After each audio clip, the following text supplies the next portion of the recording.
গরম বাতাসের আযাব আসে। এই গরম বাতাসের আযাবটা এখন আসে নাই, কিন্তু আমি শেষ জামানার হাদিসগুলো টুকটাক গবেষণা করে মনে হচ্ছে অচিরে গরম বাতাসের একটা আযাব আসবে বিশ্বের দিকে। এবং নাসাও এটা নিয়ে গবেষণা করছে অলরেডি। সূর্যের মধ্যে অনেক রকম বিক্রিয়া হচ্ছে, তেজস্ক্রিয় বিক্রিয়া হচ্ছে ইত্যাদি, হিলিয়াম গ্যাসের অনেক বিস্ফোরণ হচ্ছে। এগুলোর ওয়েভ বা ফ্লোটা আস্তে আস্তে পৃথিবীর দিকে ধেয়ে আসবে। নবীজি বলেছেন ফালইয়ারতাকিবু ইনদা যালিকা রিহান হামরা। এই রিহান হামরা কথাটা এই হাদিসের মধ্যে আছে। তিরমিজির 2211 নম্বর হাদিস এটা আছে। গরম বাতাস ধেয়ে আসবে পৃথিবীর দিকে, গরম বাতাসের আযাব। গরম বাতাসের আযাব আসবে, ওয়াজালজালা এবং ভূমিকম্প। অন্য হাদিসে আসছে সানাওয়াতু জালাজিল, ভূমিকম্পের বছরগুলো। আর আসছে মুতানুন শাদীদ, বড় মহামারী।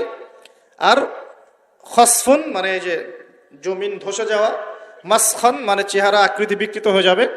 আর কযফান একটা আছে, কযফান মানে পাথরের বৃষ্টি বর্ষিত হবে। এই আযাবগুলো কখন আসে? এই পাপগুলোতে মানুষ যখন লিপ্ত হয়। ঢাকা শহর ভূমিকম্প প্রবণ এলাকা না? ভূমিকম্পের যে পাপগুলা, সেই পাপগুলো আমি কিন্তু একটা লেকচার আলোচনা করে আসছি সিলেটে, দেখে নিন অনলাইনে। 15টা থেকে 20টা পাপ আছে। এই পাপগুলোতে যখন একটা জাতি লিপ্ত হয়, আল্লাহর পক্ষ থেকে আযাব আসে। কয়েকটা কথা বলছি। পাপগুলোর মধ্যে একটা হচ্ছে যে যখন মানুষ বস্তুবাদী হয়, বেশি বস্তুবাদী